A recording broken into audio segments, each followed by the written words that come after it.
Fried foods, మైదా, వీటన్నిటి మీద debate జరుగుతుంది కదా. ఇవన్నీ డిబేట్ ఏం లేదు, దే ఆర్ ఆల్ కాజింగ్. ఇప్పుడు ఆయిల్స్ లో కూడా they 2 types of oils, saturated oils, unsaturated, poly unsaturated oils మంచిది. ఎగ్జాంపుల్ ఏమంటే olive oil. But olive oil మనం కుకింగ్ ఎక్కువ యూస్ చేయలేము. అవునవును.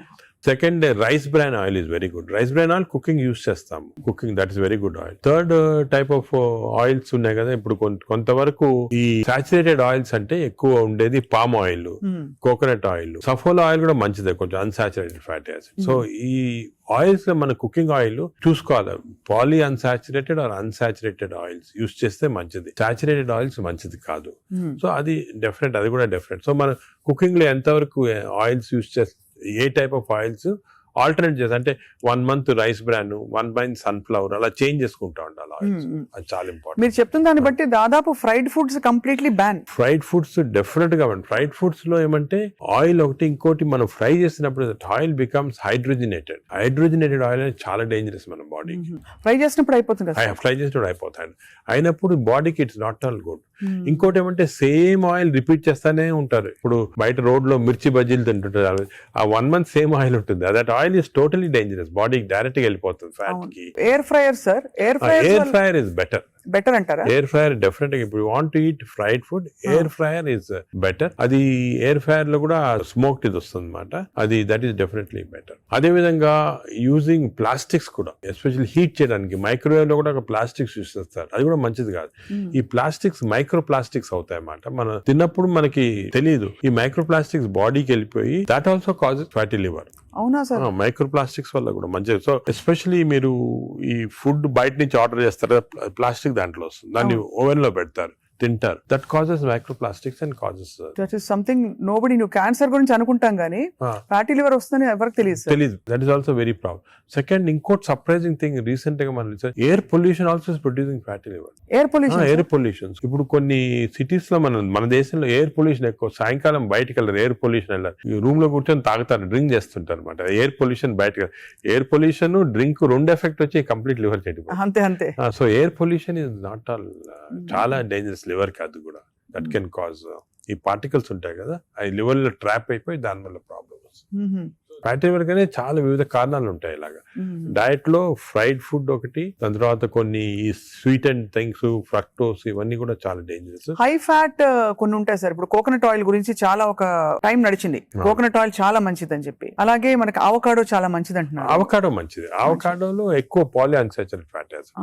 అలాగే ఫిష్ ఆయిల్ అనుకోండి, ఫిష్ లో ఉన్న ఆయిల్ omega-3 ఉంటుంది. omega-3 మంచిది. In fact omega, if you're vegetarians, I suggest omega-3 capsules తీసుకోవడం మంచిది. ఫ్యాటీ లివర్ కూడా మంచిది.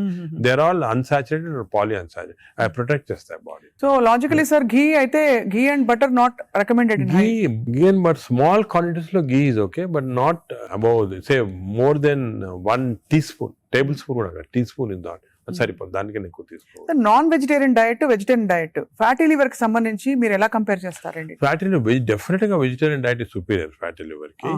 బట్ అగైన్ వెజిటేరియన్ డైట్ లో ఇఫ్ యూ టేక్ కార్బోహైడ్రేట్స్ అనుకోండి, ఇడ్లీ, ఇటువంటి simple carbohydrates, they can also produce fatty liver very fast. అదే విధంగా ఇప్పుడు మనము రిచ్ కార్బోహైడ్రేట్స్, రైస్ అనుకోండి, plain white polished rice, that also is high carbohydrate which is high glycemic index అంటాం, that also causes fatty liver. Versus millets చాలా తక్కువ chance of millets producing fatty liver. Non vegetarian లో certain thing, for example fish అనుకోండి, అదే egg అనుకోండి, these are less associated fatty liver. To some extent chicken, but red meat again we do against it. So non-vegetarian manchidi kaadu, vegetarian manchidi kaadu. Depends on the item. Inkoti egg lo kuda people ki wrong concept. Egg white ayi tintunnamandi, yolk adi tappadu. Endukante egg yolk lo 2 important components are there. One is called choline. Choline ane substance. Choline anedi prevents fatty liver. ఓహో. Choline. So దానికే we advise, egg yolk మంచిది, తప్పుగా అంటే up to 4 eggs పర్వాలేదు. Beyond 4 eggs అంటే egg yolk తినకూడదు, up to 4 eggs తినొచ్చు ఒకటి. రెండోది, ఎగ్ యోక్ లో there is substance which protects the muscles. అంటే మన ఏజ్ అవుతాయి, మజిల్స్ వేస్ట్ అయిపోతుంటాయి. సార్కోపీనియా అంటాం. Sarcopenia is not good. మనం exercise helps to muscle building. Sarcopenia రాకూడదు అంటే కొంతవరకు ఎగ్ యోక్ మంచిది చాలా. సో నేను అడ్వైజ్, ఇంకో ఇంపార్టెంట్ అడ్వైజ్ పీపుల్ కి ఏమంటే, కైండ్లీ ఓన్లీ ఎగ్ వైట్ అని కాదు, ఎగ్ యోక్ కూడా కనీసం if you're eating 2 eggs, 1 egg with egg yolk తినండి, 1 egg వితౌట్ ఎగ్ యోక్ తినండి. చాలా ఇంపార్టెంట్. ఒక యావరేజ్ 70 కిలోల వ్యక్తి రోజుకి 70 గ్రాముల ప్రోటీన్ తినాలి. కరెక్ట్. అంటే మనకి దాదాపు 1 dozen ఎగ్లు ఎగ్స్ పర్ డే అంటే ప్యూర్ గా ఎగ్స్ మాత్రం అంటే చేస్తారు. ఎగ్ తోటి యూ గెట్ 10 grams అనుకోండి ఒక ఎగ్ తోటి ప్రోటీన్. సో 2 eggs తింటే 20 grams. 20 grams ఎగ్ ప్రోటీన్ ఇది ఓకే. అదే విధంగా దాల్, లెంటిల్స్, స్ప్రౌట్స్ ఇవన్నీ కూడా, బీన్స్ ఇవన్నీ కూడా ప్రోటీన్స్ వస్తాయి వెజిటేరియన్. నాన్ వెజిటేరియన్ లో యావరేజ్ ఒక ఫిష్ అనుకోండి, ఒక పీస్ ఆఫ్ ఫిష్ కానీ ఒక చికెన్ అనుకోండి, దాంట్లో నుంచి వస్తాయి అన్నమాట. యోగర్ట్ కూడా చాలా మంచిది. మంచిదా పాలు మంచిది కాదు, యోగర్ట్ మంచిది. యోగర్ట్ ఆల్సో కంటైన్స్, ఇప్పుడు హై ప్రోటీన్ యోగర్ట్స్ కూడా ఉన్నాయన్నమాట, ఎక్కువ ప్రోటీన్, గ్రీక్ యోగర్ట్ లాగా. గ్రీక్ యోగర్ట్ లాగా. The only thing is my advice processed food మంచిది కాదు. అన్ని Any దాదాపు process. అంతే కదా సార్, ఇప్పుడు దొరికేవన్నీ ప్రాసెస్డ్ అవుతాయి. కాదు అంటే దొరికేదంటే మీరు ప్రాసెస్ ఫుడ్ అంటే ఆల్రెడీ పార్ట్లీ కుక్డ్ కానీ, లేదా మీరు బయట నుంచి ఆర్డర్ చేస్తారు స్విగ్గీ అవి కానీ, అటువంటి ప్రాసెస్డ్. బట్ మీరు సూపర్ మార్కెట్ కి వెళ్తే you can buy regular food కదా, ప్రాసెస్ ఫుడ్. ఇప్పుడు పన్నీర్ లో కూడా కల్తీ ఉందని చెప్పి ఈ మధ్య స్టడీస్ బయటపడ్డాయి. అంటే paneer is not actually paneer, దానిలో ఏదో కలుపుతున్నారు. అంటే actually anything that is process, మనం హోమ్ మేడ్ ఆర్గానిక్ ఫుడ్ చాలా మంచిది. We're going away from that. తప్పది. సపోజ్ మనం మార్కెట్ కి వెళ్ళి వెజిటబుల్స్ కొన్నాం, ఇది కొన్నాం, ఎగ్స్ కొన్నాం, ఇంట్లో చేసుకోవచ్చు కదా. ఆ సేమ్ థింగ్ మీ ప్యాకేజ్ దాంట్లో తీసుకున్నాం అనుకోండి, ప్యాక్డ్ ఫుడ్ లో ఈ నూడిల్స్ కానీ, వర్స్ట్ నూడిల్స్ దాంట్లో కార్బ్స్ ఎక్కువ ఉంటాయి, ప్రాసెస్డ్. ఈ ప్రాసెస్ ఫుడ్ లో ఏమంటే అల్ట్రా ప్రాసెస్డ్ అంటాం. Now in western countries they are called ultra process people. అంటే ఉట్టి అదే తింటారు మన అల్ట్రా. ఎప్పుడు అంటే ఇంట్లో కుక్ చేసుకోరు చాలా మంది, ఇంట్లో కుక్ వాళ్ళకి ఏముంటాయి sir health issues. So ultra process food వల్ల ఏమొస్తుందంటే, in addition to that high carbs, high sodium ఎక్కువ ఉంటుంది అల్ట్రా ప్రాసెస్ ఫుడ్ లో. సో బీపీ అది. Second important thing ultra preservatives, అదే విధంగా కలరింగ్ ఏజెంట్స్ ఇవన్నీ ఉంటాయి. దీని వల్ల ఏమవుతుందంటే ఫుడ్ టేస్ట్ బాగుంటుంది చాలా. It contains this tasty thing. ఈ టేస్ట్ వల్ల once you tend to eat more, number one. Number two, ఈ ప్రాసెస్ ఫుడ్ వల్ల గట్ మైక్రోబయామ్ అన్ని చెడిపోయి బ్యాడ్ మైక్రోబయామ్ వచ్చి అది లివర్ కి ఎఫెక్ట్ అవుతుంది. ఈ మైక్రోబయామ్, ఇంకో విషయం, microbiome produces alcohol in the intestines. Bad microbiome మనం డ్రింక్ చేయాల్సిన అవసరం లేదు. ఈ బ్యాడ్ మైక్రోబయామ్ మనం కాన్స్టెంట్ గా ఆల్కహాల్ ప్రొడ్యూస్ చేసి ఆ ఆల్కహాల్ డైరెక్ట్ గా లివర్ కి వెళ్ళిపోతుంది. మనం డ్రింక్ చేయకుండా మనకి ఆల్కహాలిక్ లివర్ డిసీజ్. దాని ఎఫెక్ట్ మనకేం తెలియదు కానీ డైరెక్ట్ గా ఇంటెస్టైన్ నుంచి లివర్ కి వెళ్ళిపోతుంది. లివర్ స్మాల్ క్వాంటిటీ 10 ml వచ్చినా కూడా లివర్ డ్యామేజ్ అవుతా ఉంటుంది కదా. ఈ ప్రాసెస్ ఫుడ్ వల్ల అది ప్రాబ్లం. సో ప్రాసెస్ ఫుడ్స్ అయితే ఇంకా కామన్ గా అసలు ఐఎమ్ టోటలీ అగైన్స్. ఇన్ఫాక్ట్ మనం పిల్లలకి అన్ఫార్చునేట్లీ అలవాటు అయిపోతుంది. కుకీస్, నూడిల్స్, బర్గర్స్ ఇవన్నీ కూడా అలవాటు అయిపోయి, చిప్స్ ఆల్సో వెరీ బ్యాడ్. ఇంత అడ్వర్టైజ్మెంట్స్ చూస్తుంటాం. చిల్డ్రన్ కి అలవాటు అయిపోయి మేము దానికే చిల్డ్రన్ లో we're now seeing very very high incidence of fatty liver disease. పిల్లల్లో 20-30%, 40% నెఫ్లెట్ చిల్డ్రన్ లో ఫ్యాటీ లివర్ డిసీజ్ వస్తుంది. అక్కడి నుంచే స్టార్ట్ అయిపోతా ఉంది. It is going to become more and more danger సొసైటీకి. స్కూల్స్ లో కూడా అవేర్నెస్ ప్రోగ్రామ్స్ పెట్టాలి. స్కూల్స్ ఎగ్జాక్ట్లీ మీరు చెప్పినట్టు నేను I'm making a plea, government కానీ స్కూల్స్ లో అవేర్నెస్ ప్రోగ్రామ్. మనకి అంతా కూడా మన food habits has to come from school stage. Schools లోనే వీళ్ళకి ఈ టీచింగ్ పెడితే children are very intelligent, they will observe what we say. వాళ్ళకి చెప్పండి ఇది మంచిది కాదు. బట్ స్కూల్ క్యాంటీనే, స్కూల్ పక్కన ఉన్నదే ఫాస్ట్ ఫుడ్స్ అమ్ముతా ఉంటే ఇంకా అదేం చేస్తాం వాళ్ళు natural. So that is wrong. We should ban fast foods in schools and school surroundings compulsory. This is the most dangerous thing. మనకి ఎపిడమిక్ అయిపోతుంది. We're not realizing it's going to become very dangerous. చిన్నప్పటి నుంచే మనం healthy eating habits inculcate చేయాలి. చాలా important. Sir ఒకసారి gut health బాగా దెబ్బతినేసింది ఫర్ వేరియస్ రీజన్స్, బయట తిని లేకపోతే స్ట్రెస్ఫుల్ హ్యాబిట్స్ వల్ల, దాన్ని కరెక్ట్ చేయాలంటే ఎక్కడి నుంచి స్టార్ట్ చేయాలి? మనం ఇప్పుడు suppose somebody even 60 years 70 years లో కూడా మనం గట్ హెల్త్ రిస్టోర్ చేసుకోవచ్చు. ఎలా రిస్టోర్ చేయాలి సార్? ఏం చేయాలి? అదే ఫస్ట్ ఏమో food, it has to be organic food correct గా. అంటే అనేది ఏమంటే ఈ ఫాస్ట్ ఫుడ్స్, ప్రాసెస్ ఫుడ్స్ అన్ని ఆపే సింపుల్ ఫుడ్ మన ఇంట్లో, for example millets, fresh vegetables, దాని తర్వాత సర్టన్ టైప్స్ ఆఫ్ ఫ్రూట్స్ లో కూడా బెర్రీస్ అనుకోండి, 3 B's అని ఉన్నాయమ్మా. బెర్రీస్ ఒకటి, వెజిటేరియన్ లో బ్రోకలీ ఒకటి, బీట్రూట్ ఒకటి. 3 B's are very important. Berries daily ఒక కప్ ఆఫ్ బెర్రీస్ తింటే that itself will restore health. Great sir. Blueberry, berries, broccoli, beetroot, 3 B's అంటాం. ఆ 3 B's are very good food habits లో. Yoghurt, మంచి yoghurt తింటాం, healthy yoghurt తింటాం. దాని తర్వాత నట్స్ లో కూడా అన్ని నట్స్ మంచిది కాదు. అది నట్స్ లో బెస్ట్ ఈజ్ వాల్నట్స్. అదే విధంగా సెకండ్ ఈజ్ ఆల్మండ్స్. ఇవి 2 ఆర్ గుడ్. పిస్తా అంత మంచిది కాదు, హై ఫ్యాట్ కదా sir. High fat pista. Same thing cashews కూడా సేమ్. అందులో నేతిలో వేయించి ప్రోటీన్ తిన్నాం అనుకోండి, అది again you're taking back. So అవి ఫ్రైడ్ క్యాష్యూస్ అవన్నీ కూడా అవాయిడ్ చేయాల్సింది. ఇలాగా హెల్తీ ఫుడ్ తోటి we can make lot of difference. Plus non vegetarian fish is very good. Fish తినే వాళ్ళకి ఫిష్ మంచిది. ఫిష్ కూడా అన్ఫార్చునేట్లీ ఈ మధ్యన కొంచెం ప్లాస్టిక్స్ వచ్చేస్తున్నాయి ఫిష్ లో. ఈ సీ లో ప్లాస్టిక్స్ వేసి రివర్స్ లో వాళ్ళకి మైక్రో ప్లాస్టిక్స్. ఈ micro plastics and other future thing we have to concentrate. అదే society. Pollution, processed food, microplastics, these are called the 3 evils. ఈ 3 evils వల్ల మనం అన్ఫార్చునేట్లీ ఎంత హెల్త్ మెయింటైన్ చేయాలంటే కూడా మన society is not giving us the opportunity. అంటే బయటకు వెళ్తే సరే, వాళ్ళు హైదరాబాద్ లో ఎన్ని రెస్టారెంట్స్ ఉన్నాయి సార్, ఇంకా అపిటైట్ ఉంది. రాత్రి 11:30కి వెళ్తే కూడా ఇంకా బజ్జింగ్. అసలు అందరూ ఎంత తింటున్నారు అంటే నేను రెస్టారెంట్స్ లో హెల్తీ ఫుడ్ కుక్ చేస్తే వాడడం మంచిదే, కానీ షార్ట్ కట్స్ తీసుకొని కుకింగ్ ఆయిల్ మళ్ళా యూస్ చేయటము, అదే విధంగా ప్రాసెస్ ఫుడ్ దాంట్లో యూస్ చేయటము, కలరింగ్ ఏజెంట్స్ యూస్ చేయటం, అది చేస్తే they are not very good. ఇప్పుడు తందూరి చికెన్ అని బాగా మంచి రెడ్ కలర్ వేస్తారు madam, that is not again good. It's bad for health. అంటే red colouring agents, preserving agents are not good. ఇది ఒక aspect. Second aspect, gut health again not realised, is physical activity. చాలా important. మీరు అనొచ్చు physical activity గట్టికి సంబంధం ఉంది. The gut is constantly reacting, liver is constantly reacting physical activity. మనకి daily standard 150 hours per week. 150 hours per week physical activity liver కి మంచిది. It has shown repeated గా 150 hours per week చేస్తే liver fat slow కరిగిపోతుంది. 150 hours sir? 150 hours a week అంటే 7 days లో 150 hours అంటే రోజుకు సుమారు 20 minutes per day. Okay, 150 అంటే 1.5 hours per 1.5 hours, 30 minutes per day for 5 days. Okay, 30 into 5.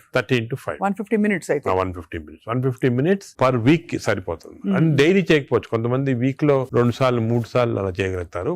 Total quantity ఇంత ఉండాలి 150 hours. ఇది మోడరేట్ ఎక్సర్సైజ్. అగైన్ చాలా మంది మేము ఎక్సర్సైజ్ అంటాం, ఇంట్లో తిరుగుతుంటాం, రోజంతా ఇంట్లో తిరుగుతుంటాం, ఇక్కడక్కడ పనులు చేసుకుంటా ఉంటాం, లేకపోతే మా ఆఫీస్ లో. అది కూడా that is not correct. Exercise అంటే మనం కరెక్ట్ గా ½ an hour you have to do moderate exercise. Moderate అంటే ఏమి? వాకింగ్ కానీ రన్నింగ్, ఏదన్నా మోడరేట్ అంటే మనం ఎక్సర్సైజ్ చేసినప్పుడు మాట్లాడగలుగుతాం కానీ వీ కెనాట్ సింగ్. అవును, పాట పాడలేము, మాట్లాడగలుగుతాం. That is moderate exercise. అంటే we can carry on a conversation with somebody. ఆయాసపడుతూ కొంచెం క్యారీ చేయొచ్చు. మనం బాగా విగ్రెస్ అయితే మాట్లాడలేము, that is vigorous exercise. But మన if you're able to sing in doing exercise, that means it's not moderate. So మనం ఈజీగా టెస్ట్ చేసుకోవచ్చు. ఒకరొకరిలో వేరేగా ఉంటుంది. జనరల్ గా heart rate we say get to 50 to 70% అంటాం. అంటే 150 హార్ట్ బీట్ లాగా తెచ్చుకోవాలి. ఎందుకంటే మోడరేట్ ఎక్సర్సైజ్ చేసినప్పుడు మన హార్ట్ ఇంక్రీజ్ అయ్యే రేటు, సర్క్యులేషన్ ఇంక్రీజ్ అవుతుంది, లివర్ లో ఉన్న టాక్సిన్స్ అన్ని బయటకు వస్తాయి, బ్రెయిన్ సర్క్యులేషన్ ఇంప్రూవ్ అవుతుంది, హార్ట్ లో collateral. That's why we're emphasising on this moderate exercise. ఏదో క్యాజువల్ గా పొద్దున ఒక 5 మంది ఫ్రెండ్స్ ఒక గంట సేపు నడిచామని ఒక 2 kilometers నడిస్తే దట్స్ నాట్ మోడరేట్ ఎక్సర్సైజ్. అది రెగ్యులర్ గా కన్సిస్టెంట్ గా చేయాలి. బాడీ కన్సిస్టెంట్ గా moderate exercise. Clear definition moderate అనేది. Moderate exercise 150 hours a week చేస్తే డెఫినెట్ గా we prolong life by 5-6 years. In fact every 5 minutes of exercise కి you prolonging life by 7 minutes. 5 minutes చేస్తే 7 minutes prolong చేస్తాం life. Sir, ఈ context లో మీరు ఇంతమంది స్టార్స్ ని ట్రీట్ చేశారు. AIG లో చాలా మంది top most stars of the country ఇక్కడికి వచ్చారంటే మీ దగ్గరికి వస్తారు. దీనికోసం కూడా వచ్చిన వాళ్ళు ఉన్నారు. వాళ్ళలో మీరు నోటీస్ చేసిన హెల్దీ హ్యాబిట్స్ ఏంటి సార్? అమితాబ్ బచ్చన్ గారు చాలా మంది వచ్చారు కదా సార్. చాలా నేను నోటీస్ చేసానంటే, ఒకటి ఓల్డ్ స్టార్స్, కొత్త స్టార్స్. వాళ్ళు కూడా ఓల్డ్ స్టార్స్ కూడా చాలా మందిని ఐ టు ట్రీట్. అండ్ ఇప్పుడు కూడా కొంతమంది వస్తుంటారు. Old stars, new stars difference ఏమంటే, ఈ కొత్త generation they are very health conscious. కొంతవరకు ఓవర్ హెల్త్ కాన్షియస్ అనొచ్చు. చాలా మంది కొత్త జనరేషన్ అంటే మన రామ్ చరణ్ ఆ గ్రూప్ లో they are very health conscious. బాగా ఎక్సర్సైజ్ చేస్తున్నారు, డైట్ బాగా మెయింటైన్ చేస్తున్నారు, వాళ్ళకి హెల్త్ అడ్వైజర్స్ ఉన్నారు. కొన్నిసార్లు కొంతమంది ఓవర్ వెళ్ళిపోతారు. అంటే మరి టూ మచ్ ఆఫ్ ఎక్కువ ప్రోటీన్ కూడా మంచిది కాదు. నార్మల్ గా 1 gram per kg body weight అంటాము. కొంతమంది 2-3 grams. Now there is a fashion 3 grams per kg body. అది మంచిది కాదు. కిడ్నీ పైన ఎఫెక్ట్ జనరల్ గా మంచిది కాదు. కరెక్ట్ ప్రోటీన్ తీసుకోవాలా. ఈ కొత్త స్టార్స్ ఏమైనా they are going very balanced. వాళ్ళ ఎక్సర్సైజ్ ప్యాటర్న్ గానీ, డయట్ గానీ, అంటే they are conscious that there should look good for people to see them అని చాలా బాగా చేస్తారు. In fact they are the healthiest people. They are very restricted in their alcohol intake గానీ, దాంట్లో కూడా చాలా రిస్ట్రిక్టెడ్ గా, చాలా కేర్ఫుల్ గా వెళ్తున్నారు. పూర్వకాలం అంత ఉండేది కాదు. కొంతమంది ఎక్స్ట్రీమ్స్ కి వెళ్ళిపోయేవాళ్ళు ఇంట్లో, అండ్ వాళ్ళు పెద్ద ఎక్సర్సైజ్ అది ఉండేది కాదంతా. బట్ ఇప్పుడైతే డెఫినెట్ చేంజ్ ఉంది. The present generation of stars are very health conscious. They are maintaining, almost అందరూ అదే అనుకోవచ్చు, దే ఆర్ మెయింటైనింగ్. అది లేకపోతే they won't stay long in the industry. Sir, external supplements, vitamin supplements అన్ని అవి observe అవుతాయా? External supplement లో చాలా కాంట్రవర్సీస్ ఉన్నాయి. కొన్ని మంచి సప్లిమెంట్స్, కొన్ని కాంట్రవర్షియల్ సప్లిమెంట్స్, కానీ హార్మ్ఫుల్ సప్లిమెంట్స్ అనేది తీసుకోకూడదు. చాలా వరకు ఈ supplements, for example B complex అనుకోండి, vitamin D to some extent people తీసుకున్నారు. దానివల్ల హార్మ్ లేదు, కానీ కొంతవరకు బెనిఫిట్ ఉండొచ్చు. ఫర్ ఎగ్జాంపుల్ ఇయర్లీ మీరు 3 times a year ఒక 2 months వైటమిన్ D తీసుకున్నారనుకోండి, సండే అలాగా, దట్ ఇస్ ఓకే. ఎందుకంటే మన అందరిలో వైటమిన్ D డెఫిషియన్సీ ఉంటుంది. అదే B12 ఫోలిక్ ఫోలిక్ యాసిడ్, ఈ రెండు కూడా డిఫిషియన్సీ, ఎస్పెషల్లీ వెజిటేరియన్ లో B12 ఫోలిక్ యాసిడ్ రెండు డిఫిషియన్సీ ఉంటుంది. అది తీసుకున్నా హామ్ ఏం లేదు, ఒకవేళ అది ఎక్సెస్ అయినా కూడా యూరిన్ లో పాస్ అయిపోతుంది. కొన్ని లిటిల్ కాంట్రవర్షియల్ అంటే NADH అని ఉంటుంది అన్నమాట, అది చాలా మంది తీసుకుంటున్నారు ఈ మధ్యన. ఏంటి సార్ అది? NADH అనే టాబ్లెట్ మజిల్ కి మంచిది, మైటోకాండ్రియాకి మంచిదని. అది రిసర్చ్ లో కాంట్రవర్షియస్ ఉన్నాయి. కొంతమంది ఏమో మంచిది మజిల్ బిల్డ్ చేయడానికి, కొన్ని ఏమో మంచిది కాదంటారు. అటువంటి we don't recommend definitely. But some things like curcumin అనుకోండి, అంటే మనం ఫుడ్ లోనే వచ్చేస్తుంది కర్క్యూమిన్, అది మంచిది తీసుకోవటము. వైటమిన్ K అని ఉంది ఒకటి, వైటమిన్ K, అది వైటమిన్ K2 కొత్తగా వచ్చింది, అది కూడా కొంచెం కాంట్రవర్షియల్. అలాగా చాలా సప్లిమెంట్స్ వస్తున్నాయి. నేను అనుకునేది natural food, correct amount of protein, that is very important. తీసుకుంటే సప్లిమెంట్స్ పెద్ద అవసరం. అంటే మనకి సోర్సెస్ సార్, ఇప్పుడు ఒక చిన్న ప్రాబ్లం సొసైటీకి ఉండే ప్రాబ్లం, వెజిటేబుల్స్ పెస్టిసైడ్స్ వేసేస్తారని, ఎక్కడ పండిస్తున్నారు, పటాన్ చెరువు దగ్గర అని నీళ్లు వచ్చేస్తాయి, మురుగు నీళ్లు దానిలో పండిస్తున్నారంటారు. పాల పదార్థాలు, ఆవులకి యాంటీబయాటిక్స్ ఇంజెక్షన్స్ ఇచ్చేస్తారు, అది మనకు వచ్చేస్తున్నాయి అంటాం.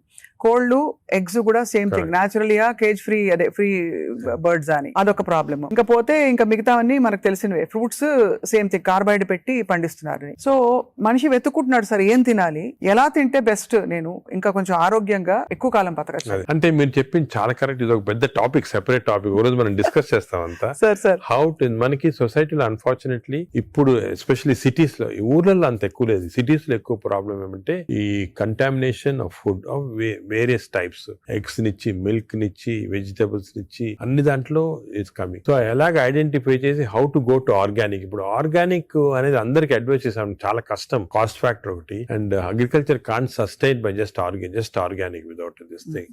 అదే విధంగా మిల్క్ అనుకోండి, మిల్క్ లో మన ఫీడ్స్ లో మనకి మిల్క్ కి ఫీడ్స్ ఇస్తారు కదా, అవును, ఆవులకు ఫీడ్స్ వచ్చిన దాంట్లో ఆఫ్లోటాక్సిన్ అనే టాక్సిన్ కూడా వస్తా ఉంది.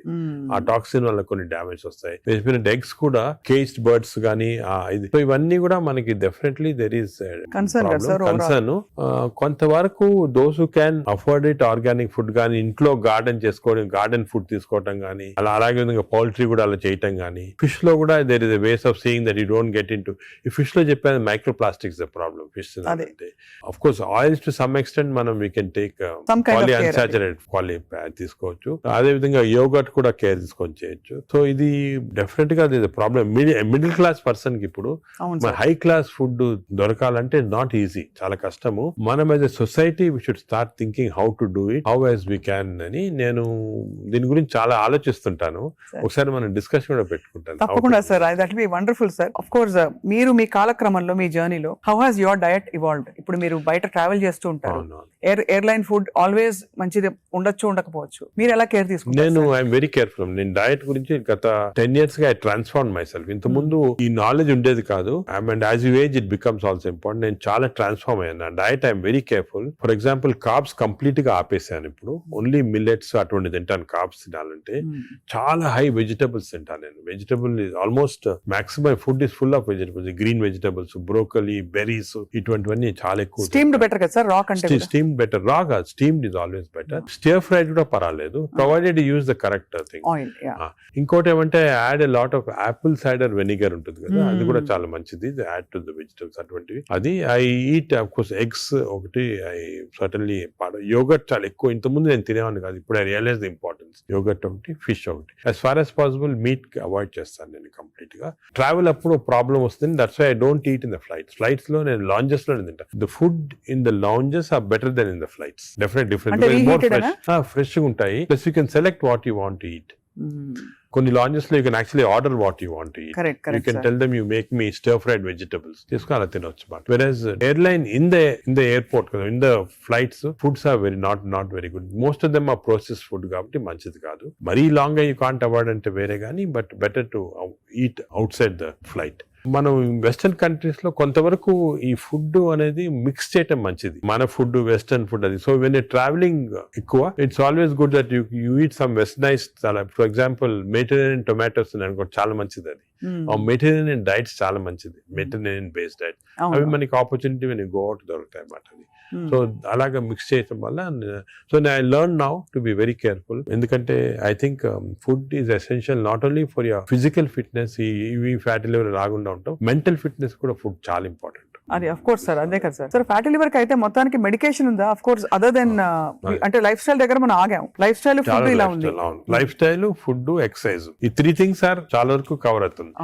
ఇది కాకుండా చాలా మంది ఆల్రెడీ వచ్చింది ఫ్యాటీ లివర్, లేకపోతే దే కెనాట్ ఫాలో అని మంచి మెడిసిన్స్ వస్తున్నాయి. ఒక మెడిసిన్ సారోగ్లిటజార్ అని మన ఇండియన్ మెడిసిన్, సారోగ్లిటజార్ వచ్చింది. అది ఇప్పుడున్న డ్రగ్స్ కి అది బెస్ట్ డ్రగ్, అది మేము యూజ్ చేస్తున్నాము. ఇదే కాకుండా దేర్ 2 new drugs, రెస్మెట్రాన్ అని వచ్చింది. అది ఇంకా ఇండియాకి రాలేదు, వస్తుంది. అది ఫ్యాటీ లివర్ స్పెసిఫిక్. కొన్నిసార్లు కొంచెం vitamin E some times helpful గానీ చదివాను సార్ ఎక్కడో వైటమిన్ ఈ లో ప్రాబ్లం అంటే ఎక్కువ తీసుకుంటే టాక్సిటీ కూడా వస్తుంది, అండ్ సైడ్ ఎఫెక్ట్ హార్ట్ గానీ అటువంటి సైడ్ ఎఫెక్ట్స్ రావచ్చు వైటమిన్ ఈ. అదే విధంగా ఇప్పుడు కొత్త గ్రూప్ ఆఫ్ డ్రగ్స్, ఇది కూడా చాలా ఇంపార్టెంట్. కొత్త గ్రూప్స్ ఆఫ్ డ్రగ్స్ వచ్చాయి, GLP-1 అగనిస్ట్ అని.